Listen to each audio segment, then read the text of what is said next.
Bueno, son muchas y variopintas las emociones, sensaciones en este caso, que uno experimenta al enfrentarse a la piel leve. Yo personalmente, por supuesto, siempre hablo de mí, voy a desglosar estas sensaciones en tres, hablando de las sensaciones emocionales, de las sensaciones físicas y de las sensaciones intelectuales. Hablo de las sensaciones emocionales, puesto que el escenario que elige Julio para enfrentarse al lector, de hecho la novela está en constante tuteo, la novela te tutea, te acusa, se apodera insolentemente de ti, es la duermevela, el sueño no concretado ni completo, la transición de la realidad a otra realidad interior construida por nosotros mismos. Un territorio que precisamente por eso, por ser propio, merece seguridad. Entonces, Julio, a través de la invitación del mago, un mago tenebroso, oscuro, pintoresco, aprovecha ese colgajo de debilidad y se apodera invitando a Denea para que acuda al teatro Bach. ¿Qué pasa con la duerme vela? Con el sueño en general. Yo siempre sostengo que la razón cuando duerme no puede justificar lo que sentimos. En condiciones medianamente normales, una persona siente miedo, siente felicidad, angustia, amor, soledad, tristeza, alegría. Y la razón puede justificar sus emociones. Sientes alegría, ¿por qué? O miedo, ¿por qué? O amor, ¿por qué? Quizá el amor sea más complejo. Pero cuando uno duerme y la razón duerme con él, no puede justificar por qué siente miedo de la bruja que surge de las paredes, o por qué puede sentir tristeza porque aquella persona que no conoce ha muerto, o por qué se siente estúpidamente o imbécilmente feliz porque le ha tocado una lotería multimillonaria que no existe. Entonces, la sensación física que yo he sentido a la hora de leer La piel leve es real, puesto que he hecho el ejercicio introspectivo de imaginarme, de imaginar que el territorio que yo piso a la hora de enfrentarme a la novela es el de mi propio duerme-vela. Un territorio donde, por lo tanto, todo es posible. Todas las sinrazones de la fantasía son tan reales como el mundo físico cuando uno está despierto. Por lo tanto, las emociones han sido sinceras. Por otra parte, ha sido las sensaciones físicas, puesto que tuve la suerte de enfrentarme a la novela en la soledad de la noche. Me hubiera encantado leer otras novelas en la soledad de la noche, novelas que he disfrutado con el ruido ordinario del día, del despertar, de la rutina, no la mía, por supuesto, sino la del mundo que me rodea. Y con esta novela, por cuestiones que no vienen al caso, pude enfrentarme a ella en la soledad de la noche. Por lo tanto, mi atención era absoluta. Y por lo tanto pude sentir el frío, pude sentir el corazón acelerado de la persona que huye, a pesar de que me sentía a salvo, por supuesto, en el silloncito donde la leí, o no tanto. Eh, y las sensaciones intelectuales son quizás las más complejas o quizás las más sencillas de explicar, puesto que jamás creí que una novela que explica un mundo terrorífico, un mundo donde no existe justificación al por qué, yo me preguntaba constantemente, ¿por qué? ¿Por qué? ¿Por qué? Era incapaz de entenderlo. Quizá no exista respuesta a ningún por qué. Y, y jamás creí que pudiera una persona, que en este caso conozco, que es Julio, recrear un mundo hermoso y terrorífico, o un mundo terrorífico con palabras hermosas. Es como leer el libro, es como si uno estuviera observando una, una alfombra o o un mosaico que te deslumbra por su belleza, pero el mensaje interior es terrible, o un cuadro cualquiera. Eh, por lo tanto, las sensaciones han sido positivas, porque el miedo puede ser positivo, es positivo en este caso, y necesario. No tengo duda a la hora de escoger el fragmento favorito de la novela, a pesar de que hay mucho, y el pasaje. El fragmento favorito sin duda es el del final y procedo a leerlo.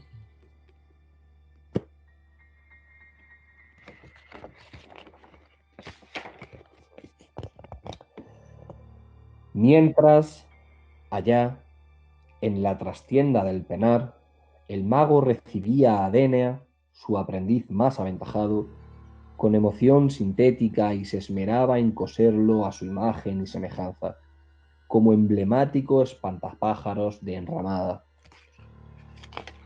Ojos de lechuza y poleas del odio discurriendo muy dentro de él, en el encantamiento de su ser.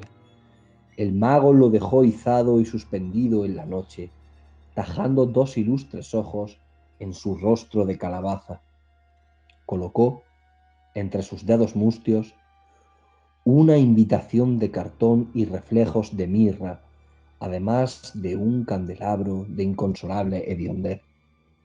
Y así, iniciado ya, lo abandonó entre otro ventanal del mundo, otro escenario encallado, presto a asaltar a cualquier niño de cal, algún insomne más que llorase de emoción durante la madrugada, fascinado por los singulares trucos y fábula de los ilusionistas de la lluvia.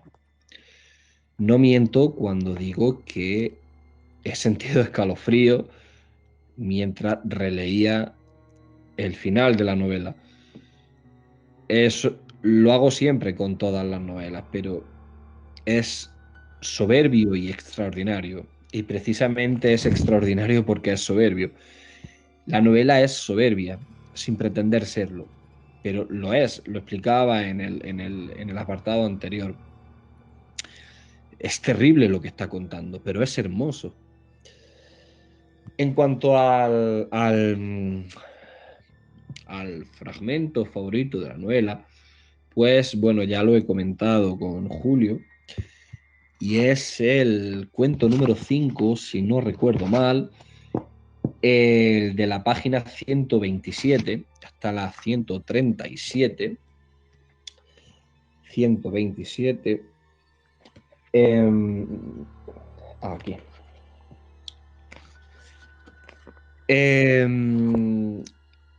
Es un cuento dentro de los muchos que hay en la novela,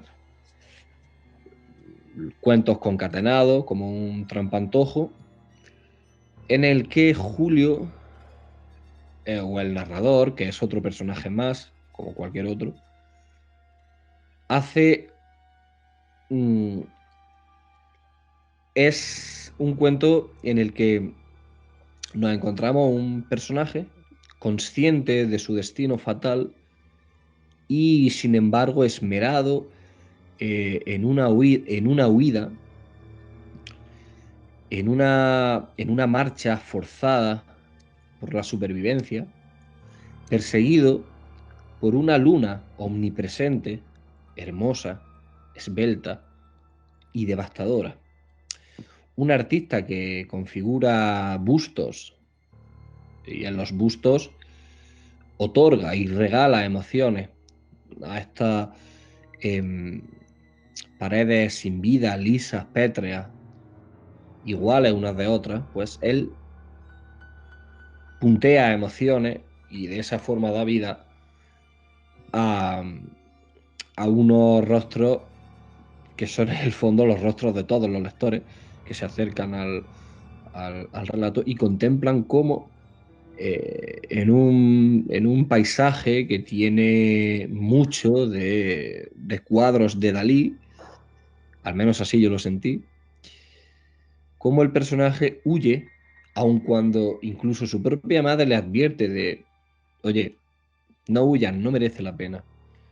Eh, Huye de sí mismo tal vez, ¿no? Y al final, pues bueno, es atrapado y devorado por su perseguidor.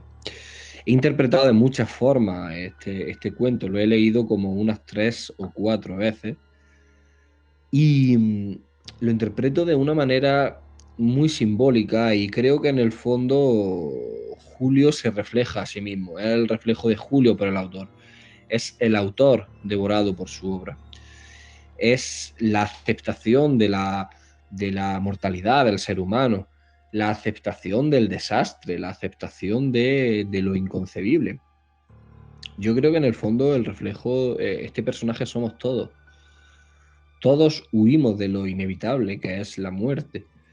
Y por muy lejos que lleguemos, como es el caso del protagonista del cuento, que llega lejos, siempre la luna, repito, una luna hermosa, digna de mirar y apreciar, ¿no? A pesar de que es terrorífica y de que es capaz de cosas monstruosas, eh, lo persigue y le da caza, ¿no? Y llega lejos y se enfrenta a su destino, como le hubiera esperado, perdón, en el inicio del camino. Y sin duda, y ya lo he dicho en repetidas ocasiones, este es mi fragmento favorito de la novela.